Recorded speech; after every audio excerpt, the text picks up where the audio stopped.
welcome to Hannity. And tonight, the 2016 national conventions are now officially in the books. The polls are extremely tight, and we are only 98 days away from Election Day. Joining us now is the Republican nominee for president, Donald Trump. Mr. Trump, good to see you, sir. Thank you, Sean. I saw big crowds at both events you had today. The Real Clear Politics average is dead even. The LA Times tracking poll had you beating Hillary every day but one for the month of July. I'm sure you're probably mad about that one day if I know you, and if I know you well. You stayed in the race. How do you feel it's going? Well, I feel really good. I'm in Harrisburg, Pennsylvania right now, and we have thousands of people outside. They can't even get them in. We have a big venue. There are 2 rooms that are full, and we must have 13,000 people, maybe more than that. And I'm going to go, as soon as I'm finished with you, I'm going to go outside, plunge into the group, and say hello to them. But we have thousands of people that won't be able to get in tonight. So there's something going on. And Hillary was here recently, and she had almost nobody. So I think that's a good sign. I don't know what it means, but I think it's a good sign. Do you know that the same media that is obsessed with this Mr. Khan and his son, and he spoke of the DNC, etc., I want to go through this issue, if I can, slowly with you. You did call this man's son a hero, did you not? Yes, I did, absolutely. Whenever you have the Gold Star families, whenever you have, you know, what you and I have discussed in the past, I mean, these are great people, great families, frankly. When you talk about refugees or illegal immigration, you're not talking about people like the Khans. For example, James Clapper, our national director of intelligence, our CIA director, our FBI director, assistant FBI director, our chairman of the House Homeland Security Committee, and even General John Allen, Obama's special envoy to defeat ISIS, they have all warned us that the refugees that Obama is taking in, and Hillary wants a 550% increase, that refugee population will be infiltrated. So are you clear that you are not talking about the Khans? You are talking about what these people are saying? No, I'm not talking about the Khans. I'm not talking about a lot of people. I'm talking about people coming over here from Syria that aren't properly vetted. They're in the migration. Nobody knows if they're ISIS. They don't know who they are. They're being put all over the country. Hillary wants a 550% increase over what Obama's bringing in. Obama's bringing them in by the thousands, and she wants to bring them in 550% more. I think it's insane. Now, I also think that what we should do is build safe zones over in Syria, have the Gulf states pay for it. They've got plenty of money. They're not doing their job right now. They've got a lot of money, and we'll run it or manage it or do whatever you want. But absolutely, I mean, we can't let more people come in. You look at what happened with San Bernardino and all of the different Orlando, and then you go over to Nice, and you know what's just happened. I mean, we can't do this. There's something going on, and it's bad. It's really bad. I think this country can't be in the same position as France. So you look at what's going on in France, it's insane. And we don't want to be in the same position as France and Germany, which is now crime-ridden. You take a look at what's going on in Germany with all of the, you know, the migrants that came in. And we can't do that, Sean. We have to get back to rebuilding our country, rebuild our infrastructure, create jobs, take jobs away from Mexico and all these countries that are taking our jobs. That's why in Harrisburg today I have this massive group of people, because they want their jobs back. I flew over Harrisburg, Pennsylvania, and you look at all the empty factories from years gone by where they used to be just flourishing, and now they're all gone. You know, ISIS is involved in an attack every 84 hours. That came out last week. We know in the U.S. from our FBI director that all 50 states, there's over 1,000 ISIS investigations going on in the country. It sounds like the media wants one narrative. You're talking about protecting the homeland. And I want to ask, why do you think Mr. Khan is going after you when you talk about specifically people coming from countries that practice Sharia, which discriminate against Christians and Jews and women and gays and lesbians, and whose values under Sharia are the antithesis of our constitutional values, and Hillary voted for the war and voted to pull out early? Why do you think you're being targeted?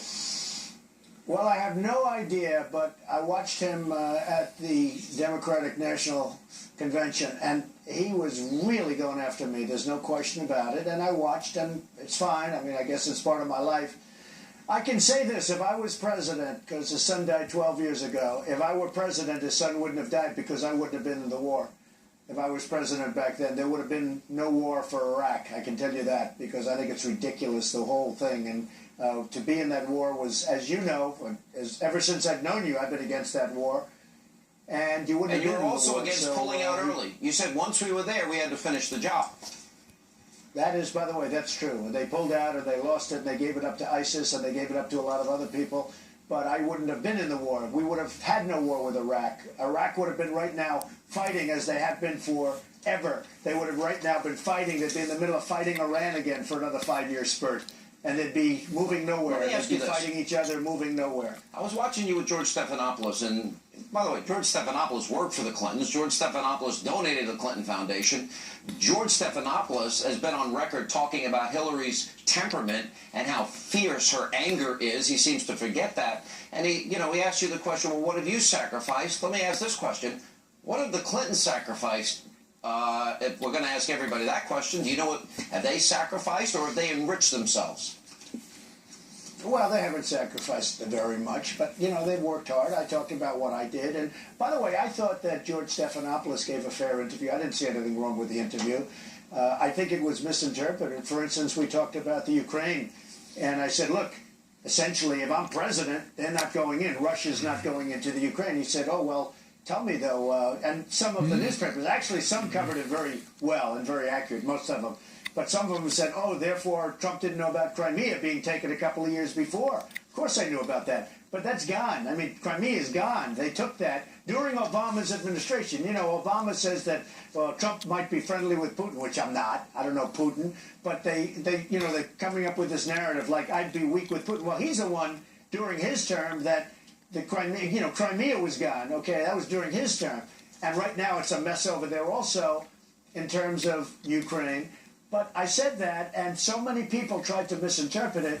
But I will say this. A lot of the press, a lot of the media said it right. And, of course, what I meant and what I think was very clear, and I think George Stephanopoulos would say that because I discussed it with him, is if I was president, they're not going in, believe me, they're not going into Ukraine. So that was very simple. Now, as far as Crimea, though, they've been there for 2 years. That's already, I guess you could say, that's basically gone, at least right now. It's interesting. A friend of mine sent me this, and he Googled Pat Smith in Benghazi on Google, 384,000 hits. If you Google the name Khan and Trump, you get 491,000 hits. If that's right, that in 5 days, this whole issue with the media, he's getting more media coverage in 5 days than Pat Smith, who, by the way, Hillary Clinton suggested, well, may not fully recall, but it wasn't just Pat Smith. It was also Charles Woods that she lied to them when their sons' bodies were laying next to them. More coverage from the media. Is this now, you just have to accept the media is going to be an extension of the Hillary press office? Well, the media is very unfair. They're very biased. You look at CNN and you look at the New York Times. I mean, I call it the failing New York Times because it won't be in business for probably more than a few years unless somebody goes in and buys it and wants to lose a lot of money. But the New York Times is so unfair. I mean, they write 3-4 articles about me a day. No matter how good I do on something, they'll never write good. I mean, they don't write good. They have people over there like Maggie Haberman and others. They don't write good. They don't know how to write good. And I guess if they did, they're certainly not doing it. But the New York Times is just absolutely a disaster. Let me ask one other thing on this. Washington Post has been very tough, although I must say, Washington Post has been getting better. Oh, we'll get to that when we get back.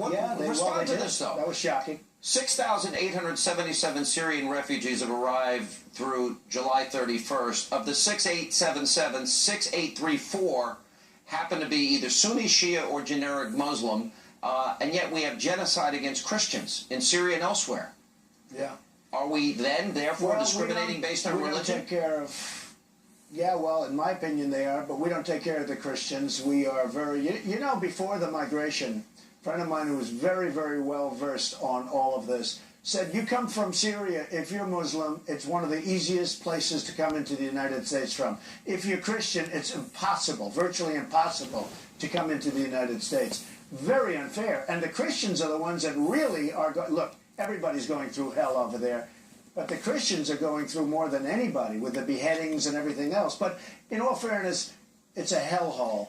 All right, But I will say, if you're Christian, it was very, very hard to get into this country. We'll take a break. We'll have more with Donald Trump right after this. Plus, tonight, Peter Schweitzer has just put out a damning new report. It has to do with the Clintons, the Russians, America's national security, and, of course, a whole lot more. He's here to explain that and more. The start of a major military campaign. American warplanes have launched strikes against ISIS targets in the Libyan port city of Sirte, which is a stronghold for Muslim extremists, and the casualties are said to be significant. The Pentagon says the airstrikes were conducted at the request of Libya's UN-backed government, but leaders there say no U.S. forces will be deployed. I'm Kelly Wright. And welcome back to Hannity as we continue with 2016 Republican presidential nominee Donald Trump. Interesting, she suggested, Hillary Clinton, that Pat Smith was lying. Let's go to the issue of veracity of Hillary Clinton. Hillary Clinton was on Fox News Sunday. She made a claim about James Comey. This was on the Fox News Sunday interview. Let's roll that tape. FBI Director James Comey said none of those things that you told the American public were true. Chris, that's not what I heard Director Comey say. Director Comey said that my answers were truthful and what I've said is consistent with what I have told the American people. So once she suggests that Pat Smith and Charles Woods were lying about what she said to them about what happened in Benghazi, then she makes this claim, but I happen to have the interview with James Comey. Let me play it for you. Secretary Clinton said there was nothing marked classified on her emails either sent or received. Was that true? That's not true. There were a small number of portion markings on, I think, 3 of the documents. Secretary Clinton said, I did not email any classified material to anyone on my email. There is no classified material. Was that true? There was classified material emailed. Secretary Clinton said all work-related emails were returned to the State Department. Was that true? No, we found work-related emails, thousands, that were not returned. Secretary Clinton said her lawyers read every one of the emails and were overly inclusive. Did her lawyers read the email content individually? No. Now, the Washington Post, not a friend of yours, I don't think, by any stretch. They give 4 Pinocchios. And although Comey did say many emails were retroactively classified, he also said there were some emails that were already classified that should not have been sent on an unclassified private server. That's the uncomfortable truth that Clinton has trouble admitting. She lied to the parents. Well, she lied. She lies a lot. Yeah. What's your reaction to that? She lied about a lot of things. Well, she lied about a lot of things. She's now lying about jobs, and she's lying that she's going to be the agent of change. She's not going to change. She's been there for 30 years.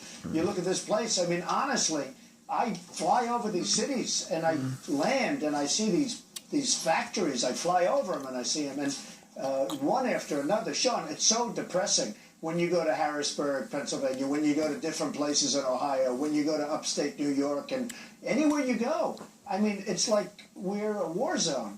These are factories that you could see 20, 25 years ago were vibrant, and now those companies have all moved out of our country. Well, let me ask you about that. In Mexico and other places. And she's lying about that. She's not going to do anything about it. Well, we now have the lowest home ownership rate in 51 years now in America, the worst recovery now since the 1940s, the lowest labor participation rate since the 70s. We have 1.2% growth, and this president has accumulated more debt than every other president before him combined. And she says she's going to continue this? She's going to be another 4 years of Obama, in my opinion, worse. And remember the Supreme Court justices. She will appoint justices that will make our country Venezuela. It'll be over.